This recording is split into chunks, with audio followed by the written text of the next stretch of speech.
வணக்கம். ஜார்க்கண்ட் மாநிலம் 2024 லோக்சபா தேர்தலுக்கு அப்புறமா சட்டமன்ற தேர்தலை சந்தித்தது. சட்டமன்ற தேர்தல் முடிஞ்சு ஒரு 1½ வருஷம் ஆகுது. இந்த 1½ வருஷம் அரசாங்கம் எப்படி இருக்குது? அரசாங்கத்தினுடைய மதிப்பீடு மக்கள் மனதில எப்படி இருக்குது? அரசாங்கத்திற்கு ஆதரவா மக்களினுடைய மனநிலைமை இருக்குதா? அல்லது எதிரா இருக்குதா? அப்படின்னு சொல்லிட்டு ஒரு கருத்து கணிப்பை இன்சைட் ரேடார் எடுத்து வெளியிட்டிருக்கிறாங்க. தற்பொழுது ஜார்க்கண்ட் முக்தி மோர்ச்சா, இண்டி அலையன்ஸ் அங்க ஆட்சியில இருக்கிறாங்க. ஹேமந்த் சோரன் மாநிலத்தினுடைய முதல்வரா இருக்கிறாரு. அந்த மாநிலத்தில தேர்தலுக்கு இன்னும் 3½ வருஷம் இருக்குது அப்படின்னாலும், தற்பொழுதைய சிச்சுவேஷன்ல அந்த தேர்தல் களம் அப்படின்றது, மக்களினுடைய மனநிலை அப்படின்றது எந்த கட்சிக்கு ஆதரவா இருக்குது? இன்றைய தேதியில தேர்தல் நடந்ததுன்னா, எந்த கட்சி வெற்றி பெறுவதற்கான வாய்ப்புகள் இருக்குது அப்படின்ற கருத்து கணிப்பு முடிவை இன்சைட் ரேடார் எடுத்து வெளியிட்டிருக்கிறாங்க. அந்த முடிவுகள தெரிஞ்சுக்கலாம்.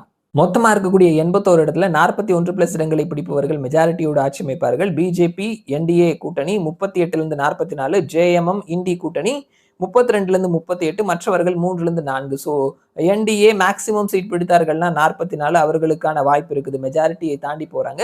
அதே மாதிரி இந்திய அலையன்ஸ், ஜார்க்கண்ட் முக்தி மோர்ச்சா 38 அவர்கள் மெஜாரிட்டியை தொடவில்லை. ஸோ இன்றைய தேதியில தேர்தல் நடந்தது அப்படின்னா, பிஜேபி, என்டிஏ கூட்டணி அதிகபட்ச இடங்கள் பிடித்தார்கள்னா அவர்களினுடைய ஆட்சி அல்லது அங்க தொங்கு சட்டமன்றம் அமையும் அப்படின்னு சொல்லிட்டு இன்சைட் ரேடார் கணித்திருக்கிறாங்க. ஸோ பார்க்கலாம் வரக்கூடிய மாதங்கள்ல இந்த நம்பர்ஸ் எந்த பக்கம் போகுது, எப்படி மாறுது அப்படின்னு சொல்லிட்டு. மறுபடியும் நான் உங்களை இன்னொரு வீடியோல சந்திக்கிறேன். அது வரைக்கும் நன்றி.